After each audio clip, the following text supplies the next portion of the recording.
సరిపో. అన్నా నేను లైఫ్ లాంగ్ ఫ్రీగా నీ ఆర్కెస్ట్రాలో ప్లే చేస్తా అన్నా. దండం పెడతా అన్నా, ప్లీజ్ అన్నా, ఒక్కటి అర్థం చేసుకో అన్నా. దండం పెడతా అన్నా, ప్లీజ్ అన్న. ఇవన్నీ కావు తమ్మి, కానీ ముచ్చట్లు ఎందుకు చెప్పు.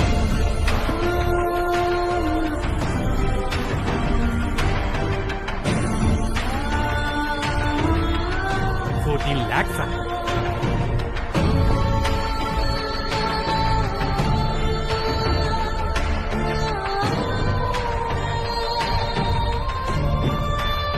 కావ్య నీతో ఉంటే ఆమె ఫీజు నేను కట్టలేను.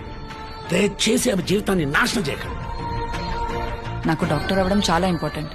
వీళ్ళకి సర్వీస్ చేయడం అంతకన్నా ఇంపార్టెంట్.